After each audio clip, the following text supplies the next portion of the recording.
পোড়া পেঁয়াজ রসুন দিয়ে মুরগির মাংস রান্না করে সবাইকে খাওয়ালাম। গতকালকে বাজার থেকে একটা মুরগি এনে ফ্রিজে রেখে দিয়েছিলাম, মুরগিটা কিন্তু বেশ বড় ছিল। আজকে দুপুরে মুরগির মাংস রান্না করব, সাথে পুঁই শাক রান্না করব শুটকি মাছ দিয়ে। শুটকি মাছগুলো আমি গরম পানি দিয়ে ভিজিয়ে রেখেছি, এরপরে ধুয়ে নিব।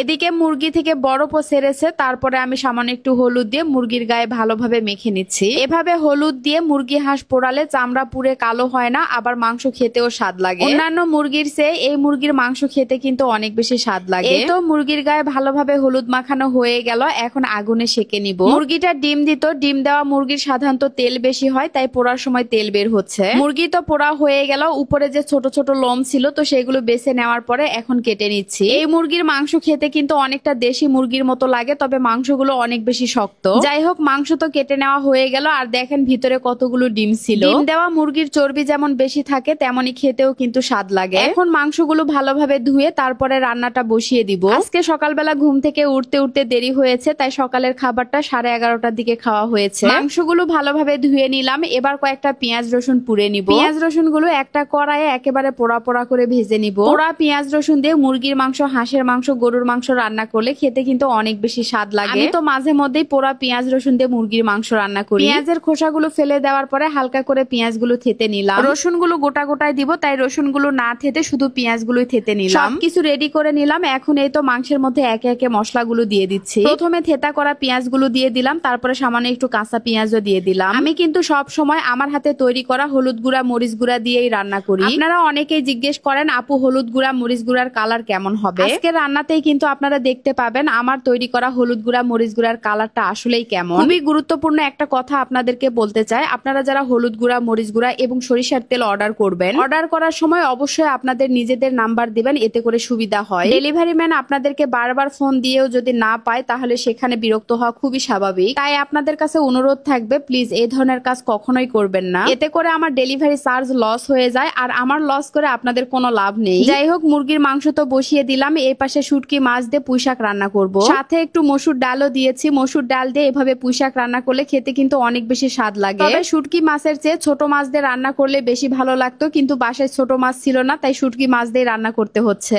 ডাল দিয়ে পুঁই শাকের এই তরকারিটা আমার খুবই পছন্দের। আপনাদের কার কার পছন্দ অবশ্যই কমেন্টস করে জানাবেন। সাথে আমি আলুও দিয়েছি। সব মশলাগুলো দিয়ে ভালোভাবে মেখে শুটকি মাছগুলো দিয়ে দিলাম, তারপরে সামান্য একটু পানি দিয়ে দিলাম। এই পানি দিয়ে রান্নাটা হয়ে যাবে। এই পাশে মুরগির মাংস কষানো হয়ে গেল। দেখেন সামান্য একটু হলুদ দিয়েছিলাম, কালারটা কিন্তু বেশ সুন্দর এসেছে। মাংসগুলো কষিয়ে নেওয়ার পরে কয়েকটা আস্ত রসুন দিয়ে দিলাম, সাথে ডিম আর কলিজাও দিয়ে দিলাম। আবারও 2 মিনিট ভালোভাবে কষিয়ে নেওয়ার পরে এখন ঝোলের জন্য পানি দিয়ে দিচ্ছি, আর পানির পরিমাণ একটু বেশি করে দিচ্ছি, কারণ মাংসগুলো অনেক শক্ত, সিদ্ধ হতে সময় লাগবে। এই পাশে শুটকি মাছের তরকারিটাও রান্না করা হয়ে গেছে, তারপরে তরকারিটা উঠিয়ে নিলাম। আজকের এই শুটকি মাছের তরকারিটা খেতে কিন্তু অনেক বেশি স্বাদ হয়েছিল। এই পাশে মুরগির মাংস রান্না করা হয়ে গেছে। মাংসের কালারটা দেখতে মাশাআল্লাহ খুবই সুন্দর হয়েছে। খুব বেশি ঝোল রাখিনি, মাখা মাখা ঝোল রেখে আমি তরকারিটা নামিয়ে নিলাম। রান্না তো হয়ে গেল, এদিকে খালাও চলে যাবে, তাই ভাবলাম আগে খালাকে ভাত তরকারি দিয়ে দেই। প্রতিদিনই কিন্তু আমি দুপুরের খাবারটা খালাকে দেই, এতে করে খালা খুশি হয়। অনেকেই বলে রান্না করার পরে প্রথমে নাকি আব্বল ভাত নিজেদেরকেই খেতে হয়, তবে এই কুসংস্কার আমি কখনোই মানি না।